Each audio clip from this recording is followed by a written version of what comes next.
Vikas Misra was born in the district of Sultanpur in a small village named Nautali. He was born into a Brahmin family of 7 siblings, out of which he is the sixth one. After completing his studies from a government school, he got enrolled in post graduation for English and political science.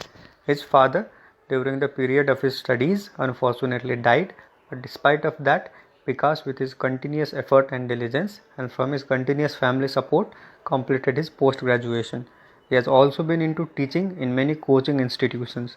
Alongside his teaching profession, Vikas is also extremely passionate about social work and has always, with his utmost zeal and zest, worked for the poor and the needy, which includes educational expenses for the kids of the needy families. He has also been organizing a memorial cup in the memory of his deceased father as a tribute to him. After being into teaching profession for few years, Vikas joined Sri Venkateswara College, one of the renowned institution of Delhi University. He has been serving Lord Sri Venkateswara since then by taking care of the hostel's administration as a caretaker. Alongside this, he is also now involved in politics as a mean to further kindle his passion for social work. He is currently the spokesperson of Delhi state of his party, Rashtriya Janawad Party. By becoming the voice of the needy, poor and the helpless people, Vikas is struggling to make their voices heard to the concerned authority. He has gained much fame for his activities in social media and wishes to carry forward his positive attitude for the betterment of the society. May success always favor him in his endeavor. विकास मिश्रा ने विषम परिस्थितियों में संघर्ष करते हुए वो अभी भी संघर्ष की स्थिति में ही हैं, लेकिन उन्होंने ये ठान लिया है कि इस समाज के लिए, इस देश के लिए कुछ ना कुछ तो करना चाहिए, क्योंकि लोग अगर अपने परिवार के लिए ही काम करेंगे तो फिर देश और समाज के बारे में कौन सोचेगा। हम जैसे युवाओं को ये ध्यान देना होगा कि हमारा दायित्व है देश के प्रति भी। हाँ, हमें तो पहले हम पुत्र हैं इसलिए अपने माता पिता की सेवा करेंगे, फिर हम पति हैं या पत्नी हैं तो पहले अपने परिवार के लिए, पिता हैं अपने पुत्र के लिए, लेकिन उसके बाद समाज के प्रति भी हमारी एक नैतिक जिम्मेदारी है।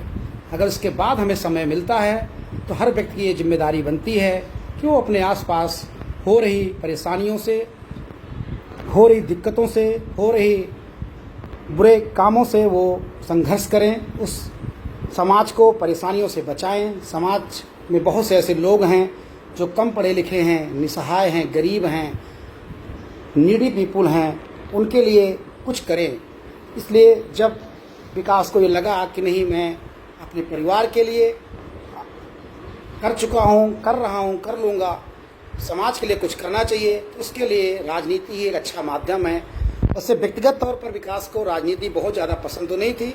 वो पहले किसी भी पार्टी की विचारधारा से ज़्यादा संतुष्ट नहीं रहते थे। एक नॉर्मल भारतीय नागरिक के बलबूते पर ही अपना मोटिव लोगों को बताया करते थे।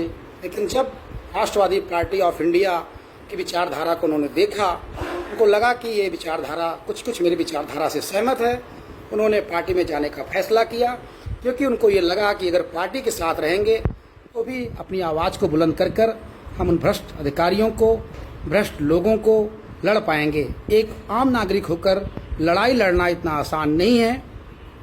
ये राजनीति निश्चित तौर पर मेरे लिए एक जन सेवा है, एक समाज सेवा है, एक देश सेवा है। विकास मिश्रा ने ये ठान लिया है कि वो जीवन में ऐसा कुछ करेंगे जिससे वो अपने समाज के लिए, अपने गांव के लिए, अपने क्षेत्र के लिए, अपने देश के लिए कुछ अच्छा करके जाएं।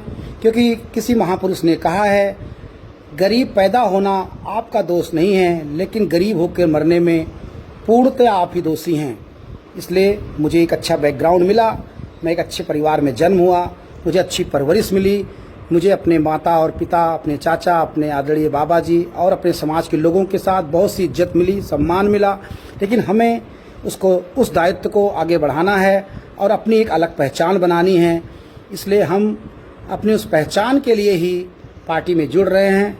हमें अपने आसपास के लोगों का, अपने शुभचिंतकों का सहयोग चाहिए, आशीर्वाद चाहिए। मैं आपसे वादा करता हूं कि हमेशा कहीं पर भी अत्याचार, अनाचार या गलत हो रहा होगा, मैं निश्चित तौर पर आवाज़ उठाऊंगा और जो भी मेरी योग्यता और क्षमता के अनुसार इसका निवारण होगा मैं अवश्य करूंगा। ये मेरा आप सभी से वादा है, क्योंकि राजनीति में प्रवेश करने का तात्पर्य केवल जन सेवा, समाज सेवा और देश सेवा है। मैं व्यक्तिगत अपने परिवार के लिए नौकरी करके अपना काम चला लूँगा, लेकिन राजनीति के माध्यम से मैं देश के लिए, समाज के लिए कुछ करना चाहता हूँ। इसलिए मैं आप सभी से अपने लिए शुभकामना, दुआ और आशीर्वाद की कामना करता हूँ।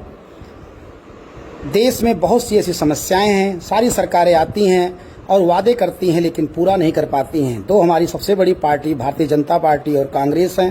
कांग्रेस ने बहुत दिन तक राज किया, लेकिन उन्होंने जितना कुछ उनसे हो सका उन्होंने किया। इस सिस्टम की कमी की वजह से वो भी देश का उतना विकास नहीं कर सकी जितना करना चाहिए था। जितने हमारे देश के लोग बुद्धिमान हैं, उनकी योग्यता के अनुसार उनको बहुत कुछ नहीं मिल पा रहा है। उसके बाद भारतीय जनता पार्टी भी आई, उसने भी अच्छे अच्छे वादे किए, लोगों को सपने दिखाए। लोगों को कांग्रेस से काफ़ी सारी परेशानियां हो रही थी। लोगों को लगा कि आदरणीय मोदी जी एक अच्छे विकल्प हैं।